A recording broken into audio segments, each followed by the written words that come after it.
Hello नमस्कार सबैजनालाई नमस्कार। हेर्नुहोस् त यहाँ हाम्रो चाहिँ यसरी काम चलिरहेको छ हो, तपाईँहरूले हेर्नु सक्नुहुन्छ। यो चाहिँ मैले चलाउँदै गरेको मेसिन हो। यहाँ हेर्नुहोस् है, यस्तो छ है हाम्रो चाहिँ काम चल्दै गरेको। यहाँनिर हेर्नुहोस् त, यो चाहिँ बिल्डिङको ऱ्याप कटिङ हुँदैछ नि त, तल फाउन्डेसन हो। यो पुरा सोलिड ऱ्याप कटिङ हुँदैछ हो, अनि त्यसमा चाहिँ पुरा ऱ्याप बनिन्छ, त्यहाँबाट मात्रै त्यसको पोस्ट उठ्छ नि त। अनि यो चाहिँ अब हामी दुईटा मेसिन मिलेर कटिङ गर्दै गरेको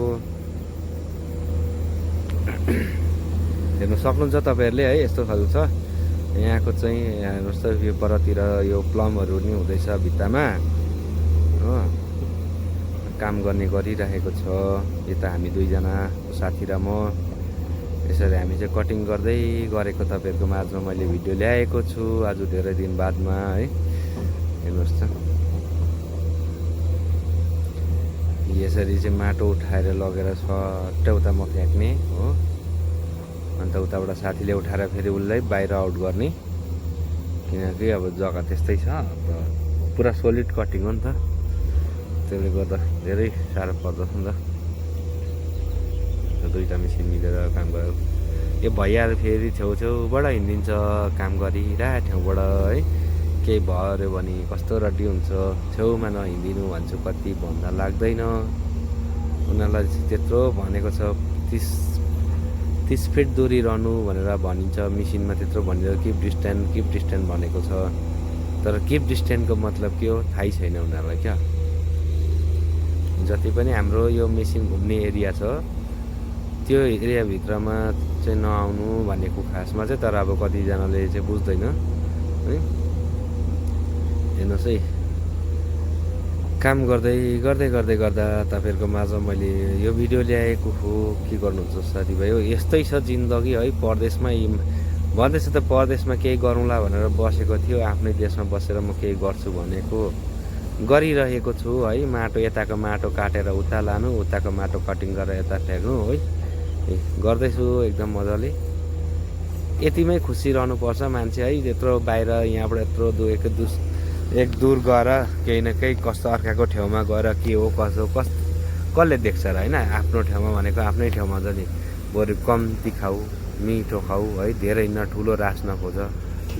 आफ्नो भागमा भगवान्ले जति खटाएर दिएको छ त्यसमै खुसी हुनुपर्छ है। मान्छे भएपछि मान्छेलाई नि दुख बिमार लागेपछि करोडौँ रुपियाँ भए पनि केही पनि होइन, जाने बेलामा 1 रुपियाँ लानु छैन है। यति हो, आफ्नो परिवारसँग खुसीले रह, खुसीसँगले खाऊ है, शान्तिले बस, त्यही बेस्ट हो। किन बाहिर गएर धेरै कमाएर अर्काको देशमा कतिजनाको लात खाएर है, कति दुःख कष्ट खटेर धेरै सहनु पर्छ, धेरै दुःख पाइन्छ है, अत्याचार सहनु पर्यो। अर्काको ठाउँमा के हुन्छ कसो हुन्छ कसले जानेको छ, कसैले देखेको छैन है। र हेर्नुहोस्, यो चाहिँ खामदुङबाट है मैले यो भिडियो चाहिँ तपाईँहरूको माझमा ल्याएको है, खामदुङ एनआइटीबाट। यस्तै छ यहाँको नजारा चाहिँ है। यस्तो हाम्रो काम एकदम धमाधम चलिरहेको छ हो, तपाईँले हेर्नु सक्नुहुन्छ। उतापट्टि साथीको मेसिन र यतापट्टि मेरो चल्दैछ है। हेर्नुहोस् हो, प्लम पनि एकदम धमाधम पो हुँदैछ त यहाँ त। म चाहिँ मेसिनमा चलाइरहेको छु, मेसिनमा बसेर कटिङ गर्दै गरेको हो। यस्तै छ यहाँको नजारा है। के गर्नु साथीभाइ हो, सङ्घर्ष गर्नु साह्रो रहेछ। यो चाहिँ मैले चलाउँदै गरेको मेरो बसन्ती हो। यो सिटमा बसेको चाहिँ मै है, हजुरहरूले चिन्नु हुँदैन होला है, टाढा अलिक क्यामेरा अलिक टाढा भएछ, अन्त त्यसले गर्दा राम्रो भित्र क्लियर देखेको छैन है।